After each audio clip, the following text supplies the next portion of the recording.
नमस्कार, वंदे मातरम। मैं हूं श्याम गिरी। आप देख रहे हैं हमारा चैनल मुद्दा भारत का। मुद्दा भारत का यानी मुद्दा आपका। आज का हमारा मुद्दा है प्रधानमंत्री मोदी जी का लोकमान्य तिलक सत्कार।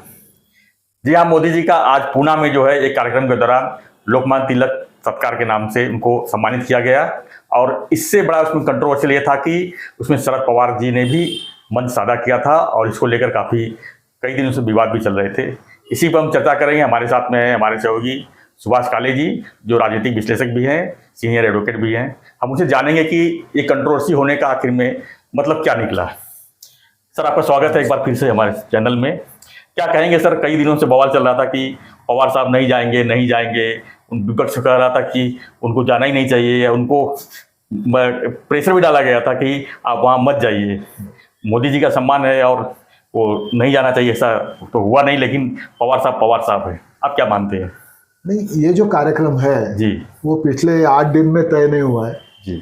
वो पिछले 3 महीने से पहले उसका सब प्लानिंग हुआ था। जी। प्राइम मिनिस्टर नरेंद्र मोदी जी के तारीख मिलना वो बहुत बड़ी मुश्किल की बात रहती है, और 3 महीने से के प्रयास से उनको ये तारीख मिली। मोदी जी वहाँ आए पुणे में और उन्होंने सत्कार स्वीकार किया। अभी उसी वक्त 3 महीने पहले ही ये सत्कार क्या के प्रमुख अध्यक्ष यानी अतिथि कौन रहेंगे जी। तो ये शरद पवार जी को उन्होंने बुलाया था। वो संस्था जो है तिलक स्मारक संस्था, उन्होंने शरद पवार जी को बोला था कि आप आइए, आपके हाथ से हम उनको पुरस्कार देना चाहते हैं, और इस हिसाब से वो कार्यक्रम हुआ था। अच्छा, बीच में ये सब हो गया, अजित पवार निकल गए, सरकार में शामिल हुए, फिर उप मुख्यमंत्री पद शपथ ली, आमदार उनके साथ 40 के ऊपर आमदार उनके साथ गए, दावा किया है। दूसरा ये ऑपोजिशन ने INDIA चालू किया, वहाँ पे 26 पार्टियां साथ हुई, वहाँ पे शरद पवार जी लीड रोल ले रहे हैं जी। ये सब पिछले 3 महीने में हुआ है, लेकिन ये कार्यक्रम तो उसके पहले तय हुआ था।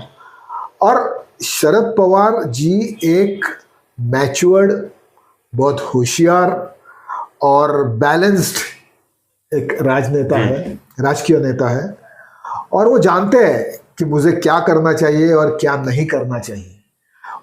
कोई कुछ भी बोले, वो अपना जो धोरण है, जो अपना जो भी तय करेंगे, वो उसका अपने हिसाब से ही वो जाएंगे जी। किसी प्रेशर के नीचे आकर वो कुछ करेंगे, ऐसे वो इतने कमकुवत राजनेता नहीं है। वो बहुत स्ट्रांग नेता है, और पिछले इतने साल का अनुभव उनके पीछे है, 50 साल का अनुभव उनके पीछे है। इसलिए वो इस कार्यक्रम में सहभाग नहीं लेना चाहिए। ऐसे वो महाविकास आघाड़ी के नेता, one of the नेताज Uddhav Thackeray ji बोल रहे थे, वो संजय राउत बोल रहे थे, कांग्रेस के लोगों ने मौन पकड़ के रखा है जी। वो उन्होंने न जाओ बोला न मत जाओ बोला, लेकिन उनका ये सिर्फ इतना एक स्टेटमेंट कर दिया कि उनके जाने से हो सकता है कि आघाड़ी में कुछ प्रॉब्लम हो जाए। सो इसका मतलब क्लियर होता है कि शरद पवार जैसे नेता को किसी और ने बोलना कि आप जाओ या नहीं जाओ, तो वो एक्चुअली शरद पवार को नहीं, वो उसको समझना चाहिए जो बोलता है शरद पवार जी को कि आप जाओ या मत जाओ जी। तो उनको कहने की जरूरत नहीं है, वो बराबर जानते हैं कि मुझे कहाँ जाना चाहिए और कहाँ नहीं जाना चाहिए। आपको याद होगा कि जब बंगलोर में ऑपोजिशन लोगों की मीटिंग हुई थी जी, तो पहले दिन शरद पवार वहाँ नहीं गए थे। 17 तारीख को, दूसरे दिन वहाँ उन्होंने हाजिरी लगाई थी, क्योंकि पहले दिन यहाँ पे कुछ अजित पवार और उनके आमदार उनको मिलने आए वगैरह वगैरह, ये सब माहौल है। अभी आपने दूसरा भी मैं आपको एक बताता हूँ कि अजित पवार 40 के ऊपर आमदार लेके हट गए जी। शरद पवार जी ने क्या किया? अभी उन्होंने या कोर्ट में कुछ पिटीशन फाइल किया, हाई कोर्ट में नहीं, या सुप्रीम कोर्ट में पिटीशन फाइल किया है, या फिर इलेक्शन कमिश्नर के पास कुछ अर्जी दी है, कुछ नहीं किया। उन्होंने सिर्फ और सिर्फ यही कहा है कि वो गए हैं, जाने दो। उनके तरफ से जितेंद्र आव्हाड ने सभापति को एक अर्जी दी है कि भाई इनको डिस्क्वालीफाई किया है। बिल्कुल। उसके ऊपर भी पवार जी का, शरद पवार जी का कोई भी स्टेटमेंट नहीं है। उन्होंने आज तक मुंह से एक शब्द नहीं निकाला है कि इन आमदारों को डिस्क्वालीफाई करना चाहिए, इन आमदारों को निकाल देना चाहिए, या ये एब्सोल्युटली नो स्टेटमेंट। तो इसमें से क्या, एक तो दो चीज है। पहली बात जी, जहां तक कि मैं शरद पवार जी को समझता हूँ, जहाँ मैं कुछ बहुत बड़ा विश्लेषक नहीं हूँ, लेकिन जहाँ तक मैंने उनका पढ़ा है, उनको देखा है, उनका राजनीति समझा है, पवार साहब देखो, कुछ आदमी ऐसे होते हैं कि जो मन में एक होता है और मुंह में दूसरा होता है। बिल्कुल। शरद पवार उस टाइप के नहीं है। उनके मन में एक होता है, दिमाग में दूसरा होता है, बोलते तीसरा है और करते चौथा है। इतने जबरदस्त नेता है वो और वो शरद पवार जैसे नेता का हर जो मूव है वो कैलकुलेटेड होता है। आज उन्होंने उस कार्यक्रम में अपनी प्रेजेंस दी है, मोदी जी के साथ हस्तांदोलन किया, दोनों ने एक दूसरे से अच्छी बात की। तो अनुमान लोग कुछ भी निकाले जी, ऑपोजिशन वाले निकालेंगे कि क्या शरद पवार अभी मोदी के साथ जाने वाले हैं, क्या एनडीए पकड़ लिए, अभी उन्होंने क्या एनडीए में जाएंगे क्या, या कुछ और होगा। हो सकता दूसरे कुछ लोग ऐसे विश्लेषक बोलेंगे कि शरद पवार इस तरह से उन्होंने मोदी जी के साथ स्टेज शेयर किया, इसका मतलब अजित पवार को उनका सपोर्ट है क्या। ये सब चर्चा क्यों नहीं, और ये चर्चा में कोई तथ्य नहीं है। शरद पवार जी को इस कार्यक्रम को चीफ गेस्ट करके आमंत्रित किया गया था और मोदी जैसे प्राइम मिनिस्टर का उनके हाथों सत्कार हो रहा था। और मेरा ख्याल है कि उन्होंने जो डिसीजन लिया जाने का वो बिल्कुल सही डिसीजन था, एज अ मैच्योर्ड पॉलिटिशियन और एज अ नेता। और शरद पवार सिर्फ महाराष्ट्र के नेता नहीं है, राष्ट्रीय नेता है, तो एज अ नेता उनको वहाँ उनका प्रेजेंस ज़रूरी था। अगर वो नहीं जाते तो मुझे आश्चर्य होता जी। लेकिन वो गए, उन्होंने बाकायदा प्राइम मिनिस्टर जी का स्वागत किया, उनका सत्कार किया, अपने भाषण में उनकी तारीफ भी की, और दैट इज शॉर्ट। देखा जाए तो एक तरफ से उनके ही लोग जो उनको मोदी जी को स्टाफ का झंडे दिखा रहे थे। तो ये अभी देखो क्या है कि उस कार्य मतलब ये अभी मुझे पर्सनली लिया, राष्ट्रवादी के शरद पवार के वहाँ के जो पूना के अध्यक्ष है जगताप जी, उन्होंने काले झंडे दिखाकर निषेध करने का प्लान किया। वो मणिपुर, हाँ, वो मणिपुर के मामले में वगैरह कुछ, उसमें कोई ये नहीं है। लेकिन उसके ऊपर न कोई स्टेटमेंट शरद पवार जी ने किया है, न उन्होंने उनको कहा कि मत करो, कि भाई नहीं मैं वहां जा रहा हूं, आप झंडे मत दिखाओ। दिखाया तो पॉलिटिकल मंच तो था भी नहीं। तो इसका मतलब क्या हो गया कि उस कार्यक्रम का देखो, झंडे सिर्फ वही कार्यक्रम नहीं था, सत्कार का एक कार्यक्रम था, बाद में मेट्रो का उद्घाटन था, बिल्कुल, बाद में मंदिर में भी गए थे, मंदिर में पहले मंदिर जाके दर्शन लिया गणपति का, दगड़ूशेठ हलवाई गणपति का दर्शन, और उसके बाद मेट्रो का समर्पण, लोकार्पण का कार्यक्रम था। वहां पे शरद पवार जी नहीं थे जी।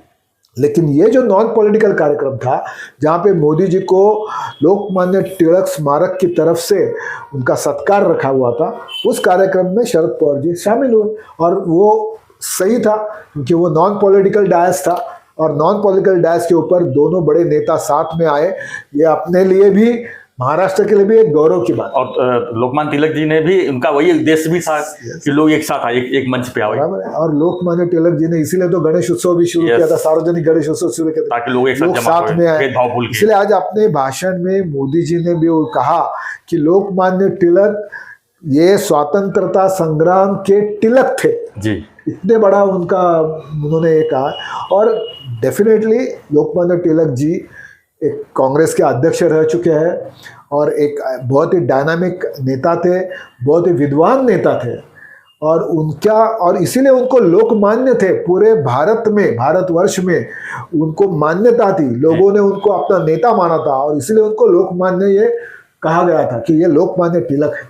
और ऐसे नेता के नाम का पुरस्कार देना और लेना ये बहुत बड़ी बात है। और ये दोनों नेताओं ने, अपने पंतप्रधान मोदी जी और शरद पवार जी, ये भी उन्होंने दिखाया कि हम भी पूरे हिंदुस्तान के नेता है, और एक अच्छी तरीके से वो कार्यक्रम वहाँ पे।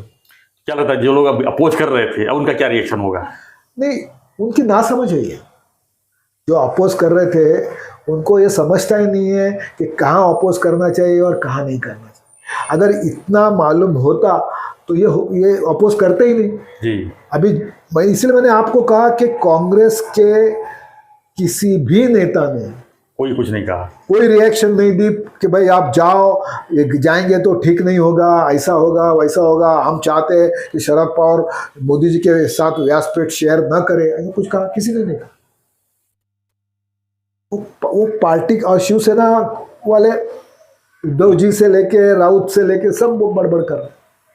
तो ये मैच्योरिटी की बात है, और ये मैच्योरिटी राजनीति में आना लाना और वो समझदारी होना ये बहुत ज़रूरी है, तभी नेशनल लीडर बन सकते। तो इसी बहाने में आपसे एक और सवाल पूछ लेता हूँ जाते जाते, क्या लगता है कि पवार साहब का और मोदी जी का कुछ आपस में चल रही है? नहीं, देखो क्या है, जहाँ तक कि मुझे थोड़ी बात मालूमात है, 2019 में जब अजित पवार और देवेंद्र जी ने शपथ ली थी इलेक्शन के बाद, उस टाइम डेफिनेटली मोदी जी का और शरद पवार जी की बात हुई थी, उनमें सब तय हुआ था, और उस हिसाब से अजित पवार गए थे शपथ लेने को। लेकिन उसके बाद कुछ कारण, मैंने उसके ऊपर हमने एक बार वीडियो भी बनाया था कि बाद में उन्होंने, शरद पवार ने पलटी मारी और उन्होंने कहा कि अजित पवार ने जो किया वो मुझे मालूम ही नहीं है वगैरह वगैरह। फिर उसके बाद स्टेटमेंट आया कि नहीं मुझे मालूम था, मैंने ही एक गुगली खेला वगैरह। तो मैंने अभी आपको कहा कि शरद पवार के मन में क्या है, उनके दिमाग में क्या है, वो क्या बोलते हैं और क्या करेंगे, इसका कोई भी भरोसा नहीं दे सकता। और ये उनकी, देखो हर एक राजनेता का अपना अपना एक पहलू होता है, स्टाइल होता है। एक होता है कि नहीं वो सिर्फ सच ही बोलेगा, कोई झूठ नहीं बोलेगा। एक नेता रहता है कि वो बकवास करते जाता है, कुछ भी बोलेगा, कुछ भी बकेगा। और शरद पवार जैसा नेता को मैंने बताया कि वो क्या बोलेंगे, क्या करेंगे और क्या सोचेंगे, इसका अनुमान उनके साथ रहने वाला उनका खास आदमी या कोई भी नहीं लगा सकता, या कोई पत्रकार या कोई पॉलिटिकल एनालाइजर भी नहीं निकाल सकता है। और यही उनकी खासियत है जी, पवार साहब की यही खासियत है। इसीलिए कल शरद पवार जी मोदी जी के साथ और एनडीए के साथ जाएंगे, ये भी कोई बोल नहीं सकता है। क्या वो INDIA के नेता होकर इलेक्शन, लोकसभा इलेक्शन साथ में लड़ेंगे, इसकी भी कोई गारंटी नहीं ले सकता।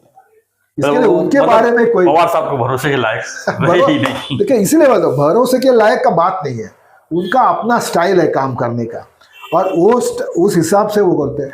लोगों को जज करने दो ना, उनका ये कहना है कि तुमको जो बोलना है बोलो, तुमको मेरे बारे में जो जज करना है करो, मेरा जो काम करने का तरीका है वो ऐसे है।